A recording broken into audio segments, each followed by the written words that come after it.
guys have taken psychology as a subject. The reason a lot of people take psychology as their core subject or any type of subject they want to learn psychology. Why? Because they want to know why behind a human behavior. Okay, basically psychology tells us about the why of a human behavior and how cognitive functions and experiences and everything lead to a person behaves how he behaves. So in this lecture we'll study what is psychology and the major theories associated with psychology, and also we'll study boring but yes the history of psychology. Okay, so let's start with first definition of psychology. So definition of psychology, there's a simple definition of psychology which says psychology is the scientific study of human behavior and mental processes. Okay, so while you are studying psychology, always remember that psychology is a subject which you have to learn word by word, definition by definition. Why is that? Because every definition also tells the nature of that subject. Okay, so while we are studying the definition of the psychology, we'll also study the nature of psychology. Like psychology is a scientific study which tell us that nature of psychology is scientific and study of what? Behavior and mental processes. So it is a wholesome definition which tell us about this nature of psychology, what it deals with and why everything about the psychology. Okay, so scientific, by scientific, everyone's think that psychology is kind of social science or somewhere it's a, because there are courses which provide like Bachelor of Arts provide psychology as a major and honors. So everyone, there is a debate, okay, psychology is a science or it is an art or is it a part of social science. So first scientific study, why we are telling the nature of psychology is scientific, because it have systematic researches associated with it. Also it has empirical evidences of every behavior and everything, and other sciences we can do experiment in it. So that is why we call psychology as a scientific study. Okay, now behavior. So what is behavior? Behavior is anything a person do.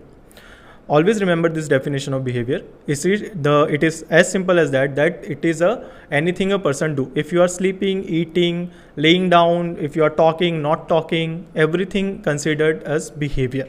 Okay, why it is a behavior? Because everything a person do, it's a response to something, or it is adaptation of something, or it is experience of something. Okay, so yeah, there are two basic type of behavior. One is overt and another one is covert. Overt is the observable behavior. What a person is doing is overt behavior, and the other one covert is the closed behavior which is inside a person. Why the person is doing that? It is behavior. So that's how it contain everything a person do. Okay, so this is how we understand what is psychology, how it is scientific, because it has empirical evidences, empirical experiments, scientific study and everything like other science. That is why it is scientific. And another thing is it is what is behavior. Okay, so we have understand what is psychology, what is scientific behavior, and what is behavior. And now we are dwelling into mental processes. So what is mental process? The way you dream, okay, how you dream, and the function of your brain, like cognitive activity like decision making or problem solving or memorizing something or recollecting thoughts. Everything is mental process a person goes through. So this is how we understand the nature of psychology and how psychology is psychology. Okay, so now history of psychology. Yeah, it is boring, but let's try to understand. Okay, it is very important to know how it is evolved. So first, the basic, the people who are associated here with psychology are Plato and Aristotle, known as philosophers. Okay, so that's how it was a science. Before being a science, it was philosophy. Okay, so psychology was a philosophy, and now then branch of philosophy, and then separated as a separate science. Okay, so first is associationism, which we should understand. One thing, when we are talking about history of psychology, we'll try to remember the schools of psychology also, because schools of psychology are there in textbooks, and we are trying to provide a content where there are no things which are not directly replica of your textbook. So first, let's start with associationism. So associationism provide a link between mind and experiences. So debate over Plato and Aristotle debated over human nature and developed the thing that and carry out a relation between the experiences a person have and his mind. Okay, so earlier it was treated as soul. So in a lot of definition you will get mind as soul or something. But yeah, now you understand what mind is. And also to, well, if we are talking about mind, so let's separate two things. Brain and mind are two different things. Okay, so brain is a biological organ which is presented in your head, and mind is can be anywhere in your body. Okay, so that is why when people who experience health anxiety feel pain over different places, and sometimes the pain also travels in their body. So that is mind who is creating pain or like sensation like pain. Okay, so now then a milestone and the founding stone of psychology, let's study it, the structuralism. And the founding stone is like William Wundt was the first person who established a lab for psychology in Leipzig, Germany. Okay, so that gave birth to subject modern psychology, and that's how we created everything, all the theories and are linked to modern psychology. Okay, so first, what is in structuralism? Structuralism, as we say, have word structure, which say it is mind is like a building blocks. Okay, so they segregated minds, like there are different experiences, different function, different cognitive process which make a mind. Okay, so it tells about structuralism. And the key theories which were there in structuralism was introspection. If there is any problem associated with mind, a person should do introspect. He should know what is going in his mind, and he should be calm and introspect what are the things, what are going in mind, what is cognitive process, and learn through it. Next, there are a lot of schools of psychology. Then after structuralism, there are functionalism, which say how a mind works, and there are a lot of things like cognitive psychology, psychoanalysis. But we are studying the major things only. Okay, so first there are William Wundt, who established a lab, and with the lab there is birth of modern psychology. Second one is Freud, very controversial but very important psychologist. Okay, so there are a lot of things associated with Freud. People think like he was a pervert or something. There are a lot of things people say. It is always debate over the theories of Freud. But you will see कि very revolutionary psychologist he was. Why? Because why we say revolution? Why? Because after Freud, every theory was either contributing for Freud or was a contrasting of Freud. Okay, so that is why we called Freud as father of psychoanalysis, a very controversial and very important psychologist and very revolutionary psychologist. Behaviorism was there. Then in 19 there was cognitive psychology, which gave birth to CBT and REBT, which we study now and which are the very famous and very important theories, therapies right now.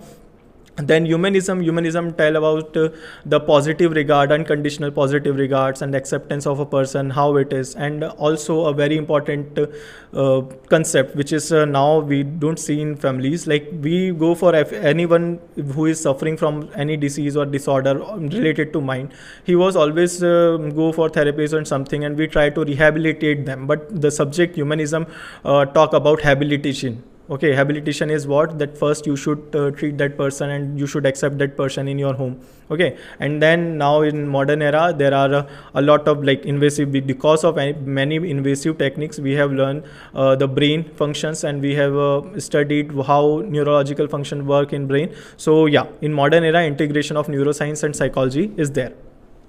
First study the psychoanalytic theory. Okay, we'll study psychoanalytic theory. Psychoanalytic theory, why it is revolutionary and why it is controversial. First thing first, it is universal.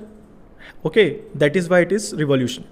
Because it develop a concept of unconscious mind. It reveals a concept of unconscious mind. That what we are doing is conscious, and conscious is just around 25% of our mind, and other 75% is our subconscious and unconscious. So this is the thing which Freud developed, and a lot of theories of Freud links Freud with sex and objective sex. But the thing is it is also a myth that Freud was into sex drives or something, because at age of like in his mid-40s or somewhere, Freud wrote a letter to his friend saying that sex as a pleasurable thing is of my no use, is of no use for me. Okay, so he say I don't see sex as pleasurable things now at the age of 40. And still there is a debate that he was a psychologist who was every theory associated with sex and things and like that. But we should understand what are the major element which he provided in this subject. So first is unconscious mind, and in unconscious mind he also uh, developed the component of personality. He established subject unconscious mind, and in unconscious mind there are three components, which are id, ego, and superego. Id is what? Id is your primitive desire, like pleasure principle. It works on pleasure principle. Ego, like we say, ego clashes. It is not like that. It is balance between reality and desires. And another one is superego, which works on moral conscience. Okay, so first, which is id is like I want to eat a cake. Okay, and I anyway, anyhow want to eat a cake. It is my id. Ego, we'll talk about it, ego later. Superego is something which say ki you should not eat cake, or you should not eat cake because it is for some event or something, or it will it will be unhealthy for your body or something. Superego work on moral principle, what is correct, okay, what is legally correct and what is morally correct. And now the ego, which balance reality and desire, like yeah, you can eat cake but after the celebration, and in this amount of cake you can eat. So it is id, ego, and superego. First, ego, which is which also we say is a director of reality. It direct how reality should be. Okay, so it includes some principle from moral conscience, it includes something from your pleasure, and now he created something where we understand ki how our body works and how our behavior works. Okay, so along with that, when we study psychoanalytic theory, there is a case of NAO, who the master of Freud was working with a client who was NAO, and while going through his sessions, they do talk therapy. Okay, so they were free will, he started asking for, and then the NAO Freud go in catharsis and tells a lot of about his unconscious mind and thing, like in a deep sleep of somewhere, he tell a lot of thing about his mind, what is going in his mind. So that develop a concept of talk therapy after that. So psychoanalytic theory is very important. Why? Because it develop concept like hypnotherapy and talk therapy. So you should always understand that NAO was the key experiment or key case who developed talk therapy. Who developed, but because of that case we developed talk therapy. Now behaviorism focus on the overt behavior of a person, not the covert. What is going inside is dealing, like psychoanalytic theory was dealing with what is going inside. But behaviorism, Watson and Skinner was the major psychologists associated with behaviorism, focuses on the observable behavior, what the person is doing. Okay, and how we can condition that observable behaviors. Like we can get a whatever type of response we want from a person, how we can condition that person how we can make that person learn some kind of behavior, or how we can dismissal of some behavior we can do in a person. Now a very important experiment, classical conditioning by Pavlov. What he did was they develop and they experiment on a dog, and the result were learning can also be through association. Okay, we can associate something with something and can get another thing. Okay, so what it is you link some unconditioned stimulus with unconditioned responses. You can link some unconditioned stimulus and conditioned stimulus to get a conditioned response. Let's understand how. Food is something which is unconditioned, and the dog develops something like saliva or something which is a unconditioned response. The reaction of dog toward food is unconditioned response. So first, food is unconditioned stimulus. Now they attached a bell. Every time they used to provide food to the dog, they used to ring a bell. Okay, so with that bell, they associated bell and food together. Every time, like a lot of trials were there where they presented food with bell only. Okay, first they used to ring the bell, then they used to present food. Then what happened, that they only rung bell only, and the response of dog was same as he respond to food. Okay, so that's how they develop learning can also develop through associations. Okay, so there are a lot another experiment of little Albert. Okay, where what we did, here they link bell, they associated bell with food. There they associated a loud sound, a horrifying sound with a mouse, a white rat.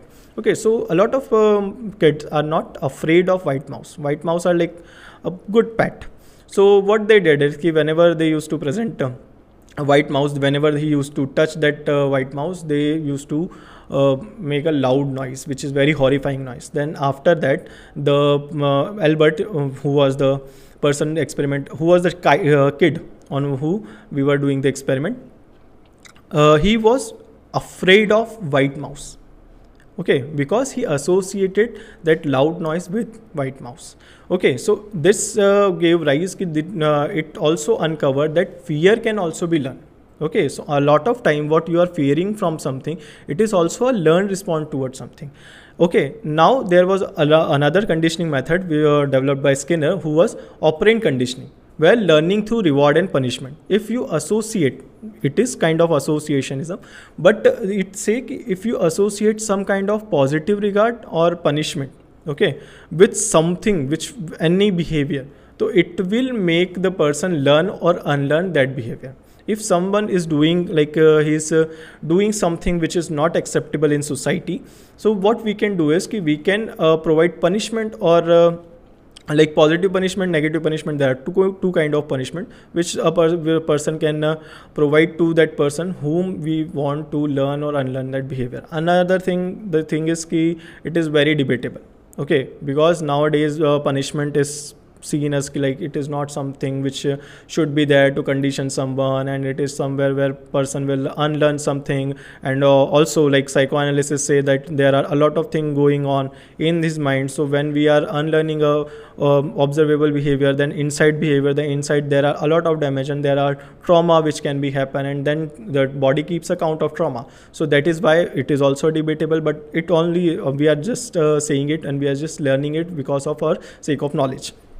Now there are cognitive psychology. Cognitive psychology focuses on thinking processes, how a person think. Okay, what are the factors associated with cognitive processes? So Jean Piaget was a person who developed stages of cognitive development. Okay, so there was stages of development like from childhood to adulthood, how a person grew, how a child grew. So Jean Piaget developed stages of cognitive development, like how a person think and how he can think differently at different stages. Okay, so that it was established a cognitive function of like, but like earlier a person used to play peekaboo. Okay, the kid used to play peekaboo and he was very excited. He was not learned where the things are going, and where we will study that theories in developmental psychology. We have a lot of videos along with that, so which tell us about what are the stages of cognitive psychology. So cognitive psychology uncovered the cognitive aspect of person's psychology, how the person behave, how the person think at different stages. Okay, it also gave rise to very important therapy, which is CBT. We also have separate video for CBT also. CBT is cognitive behavior therapy. Like every behavior of a person in links to some cognitive thinking, or some kind of, we can say, cognitive belief of that person, which if we find out that belief, and if we displace that belief, that then we can correct that behavior of that person. If you are having any kind of problem, like any behavior which is like sleeping pattern is disturbed, eating pattern is disturbed, your social setting, you can talk to people, or there are not a lot of problems going through which is affecting your daily life, and then what you can go for CBT. And there are also REBT, where you can go for that and you can get your irrational belief or your core beliefs which are making you to behave in that way. Okay, so any kind of behavior, whatever you are doing, like if you are not sleeping, so there is a core belief or there is an irrational belief which is associated with your sleep.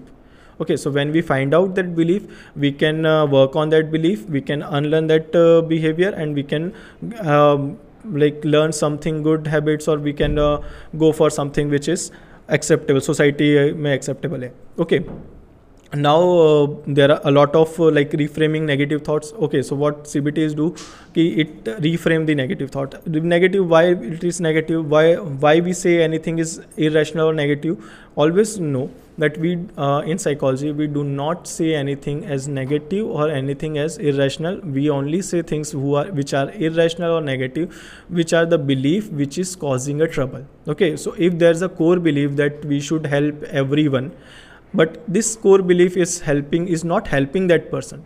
Okay, if it is creating a problematic behavior, then we can consider that behavior, that belief, as irrational belief. Understood? So how we can say negative thoughts are that negative thoughts are that thoughts which cause trouble in someone's life.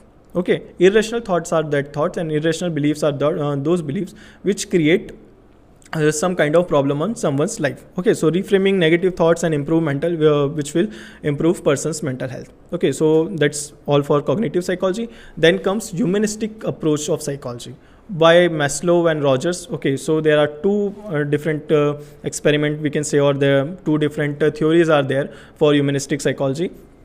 First, what is humanistic psychology? It emphasizes on personal growth and self-actualization. Okay, so a person from his basic physiological needs goes up to self-actualization after.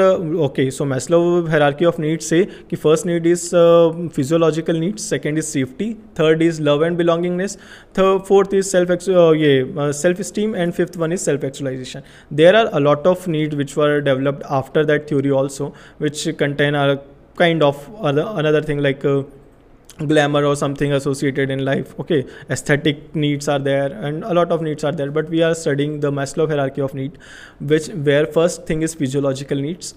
First need physiological is I want to eat and I want to survive. It is the first need. Okay, so eating and drinking is our first need. Eating, drinking, and sex. Okay, so biological processes are the physiological need of a person, which should be fulfilled, then the person can travel to the next need.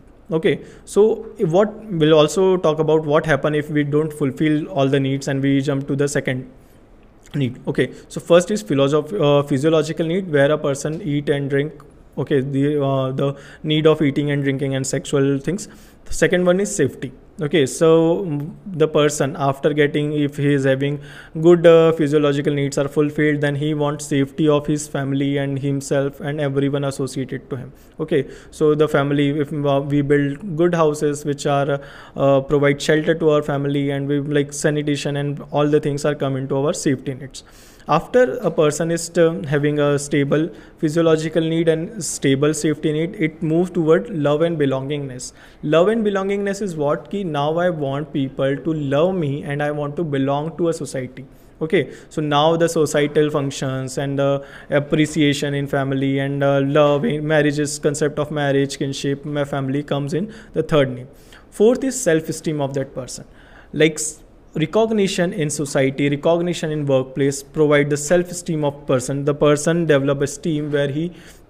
Okay, so Carl Roger and a lot of psychologists who are associated with the humanistic approach also said that we should not develop a concept of self-esteem. Why? Because the concept of self-esteem say positive and negative things about self-esteem. So they want that we should not consider anything negative in respect of person's self-esteem. Okay, so this is how self-esteem is. Self-esteem is boosted up by what? Recognition and awards and things. And after that, after the person is fulfilled his self-esteem need, he's get or whatever kind of reward, award, and recognition he wanted from family and society, then he moves to serving to universe himself. He serve himself to universe, which is self-actualization, where he understand that whole universe is mine. Okay, so when we go up in the hierarchy of need, we'll see that first he is in physiological need, he is serving himself. In safety needs, he is serving the family. In third, love and belongingness, he is serving society. In more version of society, where he is getting recognition from worldwide or wherever he can get associated. And fifth one is where he is serving the universe, where he morally correct things and he do a lot of charity and he want to do spiritual awakenings and things which come into self-actualization, where he understand who he is and what is the purpose. Okay, so what is my purpose is the last need. What happen if we jump to a need without fulfilling one? First, regression is there. Okay, the person either repress or regret that I should do it, I should have done this, I don't have this kind of thing, if I had this thing I would be a better person, I would have achieved these things.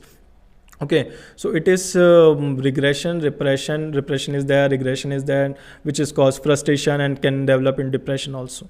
So this is what happen when we skip a need. Okay, so whatever is there, one person should introspect and know his needs and try to fulfill them and try to get a ego kind of point of view where he can uh, bring his desires and reality and find a balance between it and fulfill that need.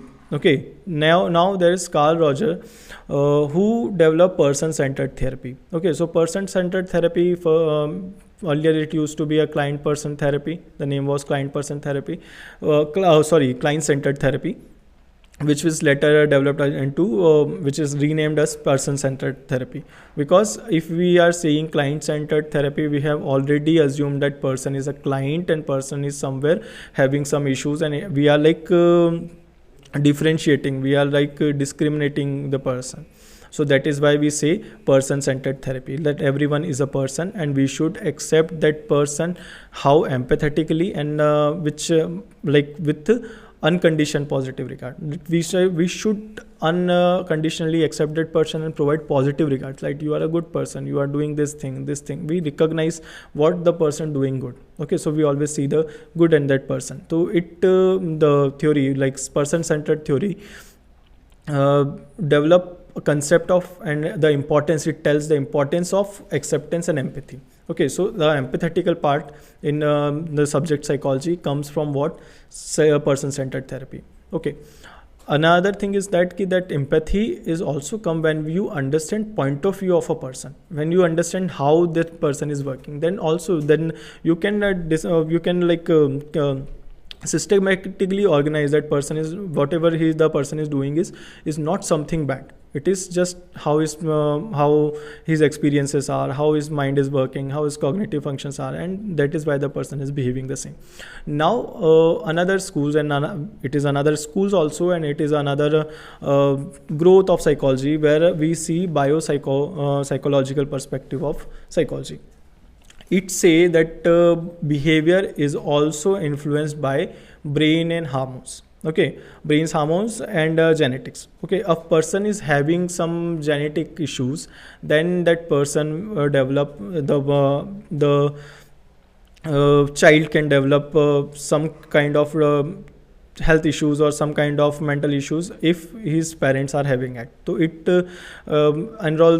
uncover the role of genetics and also uncover role of hormones. Like there are a lot of hormones like dopamine, which is considered as happy hormone, cortisol, which is stress hormone. So role of neurotransmitters. Okay, what are these? Dopamine is not happy hormone, it is a neurotransmitter which releases when you do a pleasurable things. Okay, so with every, and the thing associated with dopamine is ki every time you do same thing, the release of dopamine is less. That is why you get bored while doing the same thing. You can't watch a film twice, thrice, or 10 times. Okay, but if the movie has something which provide you a good source of dopamine, like some action or some kind of music is there, so you can rewatch it. Why? Because it is source of your dopamine. So this is what biopsychological perspective say about psychology and person's behavior. Example is ki how affect person behavior. Like there's Broca's area, which is important for our language development. So if a person in a brain injury rupture or get diagnosed with somewhere, his Broca's area is not not good and not functioning well, so that person can have difficulties in language function. And similarly, there is a lot of part of brain which are associated with a lot of functions. So if a person get injured and have some traumatic brain injury, so it can affect his mental processes, cognitive behavior, and also normal behavior of a person. So in this video we have studies a lot of case studies which are Little Albert experiment, which is showed how fear can be learned. Okay, so the mouse and loud sound experiment was Little Albert. Jean Piaget's cognitive development states how a person and children thinkings evolve. The stages of the different cognitive stages where thinkings evolve. Okay, and Freud case of Enao, where he developed talk therapy while doing free will of while talking with a person on his field. Real life application of these subjects are कि psychoanalysis is used in therapy to explore unconscious conflict. If you are dealing with a person and the thing is कि somewhere if something happen with you and you were a child, okay, you are a child, and might possible there is possibility that you have forget that experience and you have forget that memory ki that thing happened with me. But psychoanalysis is the thing which uncover the unconscious conflict. Okay, so it tell us something which a person don't know in his day-to-day life. Okay, the person is also unaware of his unconscious. So psychoanalysis therapy is used, which there are projective techniques which tells us something about the unconscious of a person, because Freud used to believe that everything a person do is due to the unconscious mind. Okay, if you are like writing and if you drop a pen, it is because of your unconscious mind. So this is what unconscious mind tell us. This is what psychoanalysis we can use in daily perspective. Behaviorism is used for classroom marketing and habit formation and unlearning some, like if we are dealing with bad conduct disorders or something where a person is not have a bad conduct, we can use behaviorism for that. There are things like token economy, conditioning, which we can use in that person to do what, to get a whatever kind of like a good response if we want for someone. Okay, then cognitive psychology help us in therapy and artificial intelligence. Okay, so cognitive psychology tell us about how the brain functions and how a person thinks. So artificial intelligence doing the same thing. Okay, so information processing in cognitive psychology and information processing in artificial intelligence is also same. Okay, so that is how cognitive psychology is contributing. Humanistic psychology is central and counseling.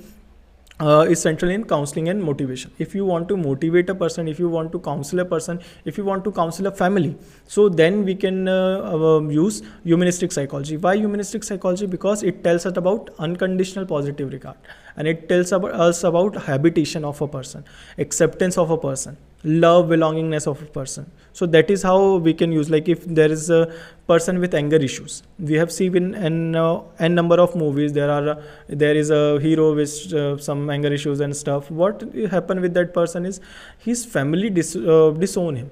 Okay, so family don't accept that behavior. So humanistic psychology tells us that you should accept that person whatever he is doing. Okay, and then we can work on that person. But if we do not accept that person, then only thing left is rehabilitate that person. Okay, so for rehabilitation is when we do rehabilitation, when the person is lost in touch with his responsibility and reality. So if to counsel a person, we should know humanistic approaches, and we can counsel a person with humanistic psychology. Neuroscience help in understanding mental disorder and brain function. Ki in every mental disorder, how that brain function is involved in it.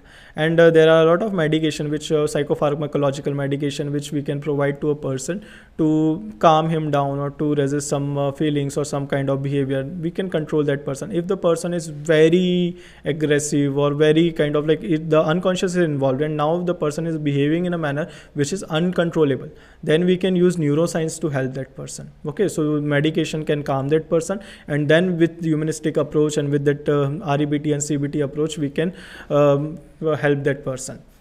These are the like real life application of psychology subject, and a lot of type of we have the approaches we have studied, the different approaches of psychology. Now we'll study the key takeaways from this session. Is that psychoanalytic theory, which say behavior influenced by unconscious, behaviorism, which say behavior is shaped by experience and learning, cognitive therapy focus on thought and problem solving, humanistic psychology growth, self-actualization, acceptance, biopsychological perspective, role of brain and biology in behavior. So this is what we have learned in this video. So this is what we have done for our subject psychology. We have understand what are the different approaches and what are nature of psychology. Now let's be a good human and help society and learn psychology together. Let's see you in next video.